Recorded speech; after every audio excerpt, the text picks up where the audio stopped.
Fait qu'aujourd'hui, j'ai décidé de vous parler de la légitime défense.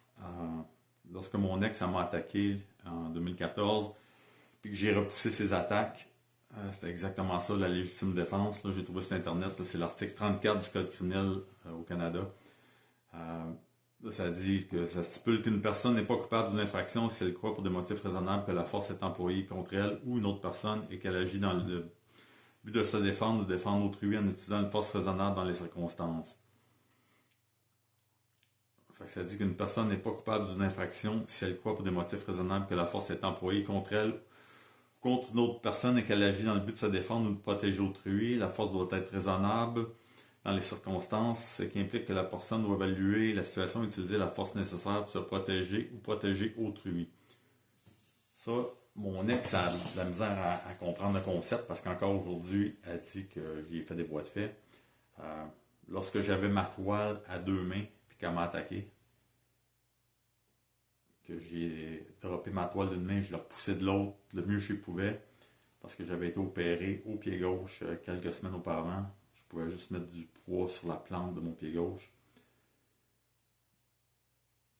C'est clairement de la légitime défense. Euh,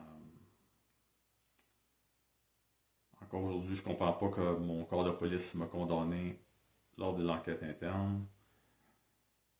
Mon ex a donné trois déclarations différentes, quatre même. Euh, Si on additionne les lettres qu'elle a envoyées au procureur de la couronne puis à mon corps de police. Euh, Clairement, lorsque ma fille est arrivée puis j'ai crié d'appeler la police, puis qu'elle a repoussé puis retenu sa mère pour me permettre de me sauver, puis que mon ex m'a agrippé par la chemise, puis que j'ai dû me défaire de son emprise pour pouvoir me sauver, puis qu'un coup que ma fille a laissé sa mère, elle l'a laissé aller, elle est sortie et elle m'a poursuivi à l'extérieur. Si c'est pas clairement la légitime défense que j'ai faite, je ne sais pas c'est quoi. Fait que c'est là qu'on se rend compte que mon corps de police, sa décision était biaisée. Même ma fille aînée, lorsqu'elle a donné sa déclaration à mon corps de police, quelques mois après, je pense que c'était au mois de novembre ou décembre, elle a donné sa déclaration, 2014, euh, elle-même a dit que j'aurais dû calmer sa mère. Comment est-ce que dans la tête d'une petite fille, même si elle avait 17 ans, c'était ma responsabilité à moi de calmer sa mère qui m'agressait.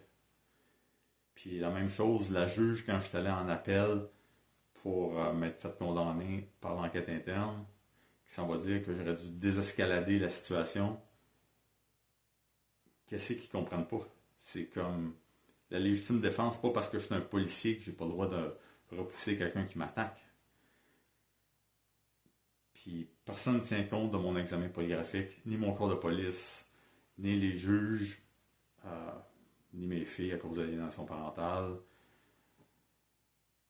À un moment donné, c'est comme t'es Don Quichotte qui se bat contre un moulin à vent. Tu te rends compte quasiment que tu habites dans une république de bananes quand que même les juges de la cour sont pas capables de voir ce qu'est la légitime défense. C'est pas parce que tu es policier que tu n'as pas le droit de te défendre. Clairement, il y a de quoi que je saisis pas dans toute cette merde-là.